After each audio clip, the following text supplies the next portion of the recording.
দান করছো যেন বিক্রিয়া সীমাবদ্ধ নয়, তোমার আত্মার দায়িত্ব পাচ্ছে সে করণীয় কর্তব্য সেটি শীল পালন করো না।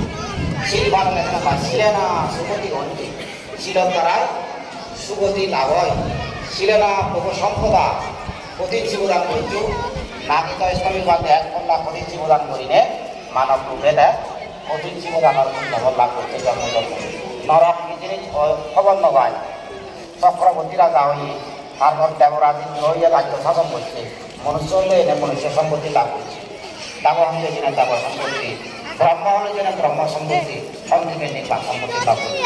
হইলে সে সম্পত্তি তুমি শীল ফালালে রক্তাবলীকে তুমি লাভ করে পারিবা। বুঝিলা তো ছিলে না সম্পদা ছিলে না নিবৃত্তি নদী তৎমা শিলাম বিশুদ্ধ শিলর দ্বারাই নিবৃত্তি সুখ লাভ করিবারে। নিবৃত্তি মানে আমরা তৎমা শিলাম তার নির্বাহ সাক্ষাৎ করিবাইতে সেই পথে তারা অগ্রসর। সেগুলা সিয়াইনে বীজ তুমি রোপণ করিলা আমেলা এই পুণ্য জানি তোমার জন্মে জন্মান্তর লাভ ইয়কাল সুখময় পরকাল সুখময় অন্তিমে দুঃখমুক্তির হেতু উৎপন্ন এই কামনা করিলে এতক্ষণ পর্যন্ত তোমায় তো নাতি কামনা করছ বলা কামনা করে যদ্দূর ভার আমি তোমার বুঝেবার চেষ্টা করছো আশা করা বুঝে পারছ।